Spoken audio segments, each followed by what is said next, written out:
This is the mantra today. We talk about, chemical imbalance in the brain as though it were occurring to, for everybody. But there are definitely some small percentage of cases in which people really can't control their brain chemistry, and it may be, in fact, disrupting their normal lives.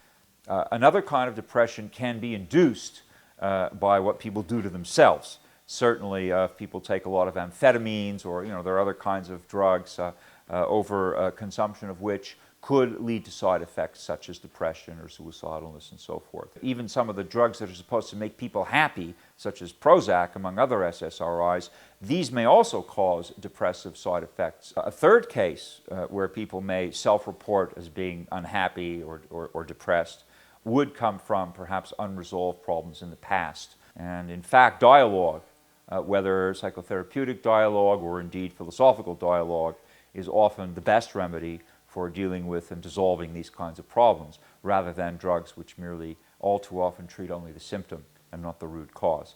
There's a tremendous amount of unhappiness in this society, which is really an illness of the culture and not an illness of the brain. And so very often people who are unfulfilled or unhappy or hate their jobs, and people, because of this culture and pressures on us, come up with all kinds of ways of being unhappy. And this is certainly very different from depression. These are discontents and unfulfillments in life, which very often can be addressed by philosophical means. Most of us in life, if we lead any kind of a normal life, and even in some cases an abnormal life, have both happy and sad memories of events in the past. There are certain things in our lives that we think about that cheer us up, and other things that may make us sad.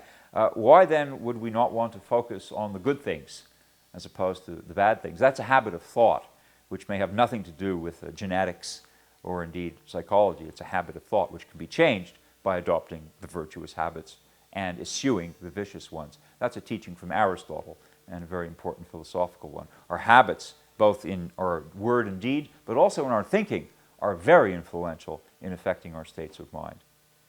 But the mind and the brain affect each other. If you're put in a situation which you find very pleasing to your senses, aesthetically and otherwise, then you will probably develop a mental picture of your surroundings which is very positive, and that will enhance your brain chemistry. If, on the other hand, you're placed in an environment in which the signals you're getting are ones that are negative or causing you distress and so forth, then your physiology and your brain chemistry will change accordingly. But this has to do with what you interpret from your surroundings. The mind has a vital role to play, and this is what's been neglected. People are being treated as though they were machines and diagnosed. Every possible complaint has been medicalized.